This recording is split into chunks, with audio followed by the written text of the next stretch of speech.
கர்த்தருடைய பரிசுத்தமுள்ள நாமத்திற்கு ஸ்தோத்திரம். இன்றைய நாளின் கர்த்தருடைய வார்த்தையாக லூக்கா எழுதின சுவிசேஷம் 4ஆம் அதிகாரம் 22வது வசனம்.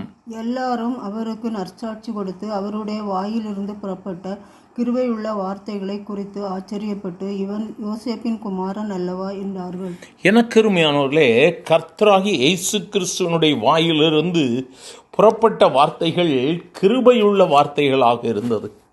அந்த வார்த்தைகளை கேட்ட பொழுது ஜனங்களுடைய வாழ்வில் மாற்றங்கள் செயல்பட ஆரம்பித்தது. ஜனங்கள் நற்சாட்சி கொடுக்கிறார்கள். அவர்களுடைய வாயிலிருந்து புறப்படுகிற வார்த்தைகளை குறித்து ஆச்சரியப்பட்டார்கள். எனக்கருமையானவர்களை, கர்த்தர் இன்றும் நமக்கு அந்த கிருபையை கொடுத்திருக்கிறார். ஜனங்கள் நம்மை பற்றி நற்சாட்சி கொடுக்கும்படியாகத்தான் கர்த்தர் அந்த வேதத்தை நம்முடைய கரங்களில் ஒப்பு கொடுத்திருக்கிறார். அவர்கள் சொல்லுகிறார்கள், இவர் யோசேப்பின் குமாரன் அல்லவா என்று சொல்லுகிறார்கள். தகப்பனுடைய பெயரை சொல்லி அவர்களுடைய அந்த நாட்களில் வாழ்ந்து கொண்டிருந்தவர் அல்லவா, ஆகவே அவருடைய பெயரை சொல்லி சொல்லுகிறார்கள், இயேசு யோசேப்பின் குமாரன் அல்லவா, இவ்வளவு வல்லமையாக இவ்வளவு ஆச்சரியமாக இவர் பேசுகிறாரே என்று சொல்லி அவர்கள் ஆச்சரியப்படுகிறார்கள். தேவனுடைய குமாரனாகிய கிறிஸ்து என்பதை அறியாதவர்களாக அந்த நாட்களில் அவர்கள் கொடுத்த விலை மதிப்பு அதுதான். ஆனால் எனக்கு அருமையானவர்கள், அவருடைய நாவிலிருந்து புறப்பட்ட வார்த்தைகள் கிருபையுள்ள வார்த்தைகளாக இருந்தது. இன்றும் நாம் வேதத்தில் வாசிக்கிறோம், கிறிஸ்துவின் வார்த்தைகள் கிருபையுள்ளவர்கள். நொடிந்து போன வேலைகள், நம்முடைய வாழ்க்கையில் பலவிதமான கஷ்டம், போராட்டம், சோர்ந்து போயிருக்கிற வேளையில் இந்த கிருபை நிறைந்த வார்த்தைகள் தான் நம்மை பலப்படுத்துகிறது. இந்த நாட்களிலும் இந்த வார்த்தைகளை கேட்கிற அருமையான தேவ பிள்ளையே, நீ ஆச்சரியப்படும்படியான காரியங்களை கர்த்தர் உன் வாழ்வில் செய்வார்.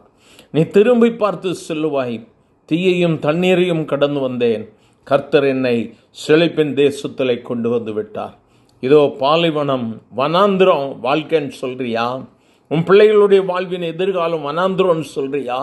கர்த்தர் இன்று ஒரு பெரிய மாற்றத்தை உருவாக்கப் போகிறார். முழங்கால் படியிட்ட ஆண்டவருடைய பாதத்தை பிடித்துக்கொள். அந்த அற்புதத்தை செய்தேன் ஆண்டவராகிய இயேசு. கலிலேயா கடலின் ஓரமாய் சுற்றி திரிந்து நன்மை செய்தவர் இன்று உன்னுடைய கண்ணீரை துடைப்பார். உனக்கும் இயேசுவுக்கும் உண்டான நேரம் இது. நாம் ஒருமனப்பட்டு ஜெபிக்கிறது விழல கர்த்தருடைய கரம் உண்மையில் இறங்குவதை நீ உணருவாய். நோக்கி பார்க்கலாமா? இளமையின் ஆண்டவரே, ஆசீர்வதிக்கப்பட்ட இந்த நல்ல காலை வேளைக்காக நன்றி ஆண்டவரே. உம்முடைய வாயிலிருந்து புறப்பட்ட கிருபையுள்ள வார்த்தைகளை குறித்து ஜனங்கள் ஆச்சரியப்பட்டு உம்மை குறித்து சாட்சி கொடுத்தார்கள். இந்த நாளிலும் உம்மை நோக்கி கண்ணீரோடு கூட ஜெபிக்கிற உம்முடைய பிள்ளைகள் மேல் உம்முடைய கிருபை நிறைந்த வார்த்தைகள் இறங்கட்டும் ஆண்டவரே. இயேசுவின் நாமத்தில் ஒரே ஒரு வார்த்தை சொல்லுங்கப்பா, ஒரே ஒரு வார்த்தை சொல்லுங்கப்பா. பிள்ளைங்களுடைய வாழ்க்கையில விடுதலை உண்டாகட்டும், கண்ணீர் மாறட்டும், துயரங்கள் மாறட்டும். இன்று கர்த்தர் தம்முடைய மகிமையை வெளிப்படுத்துகிற தெய்வர் கை ஸ்தோத்திரம். ஆசீர்வதியும் இயேசுவின் நாமத்தில் பிதாவே. ஆமேன், ஆமேன்.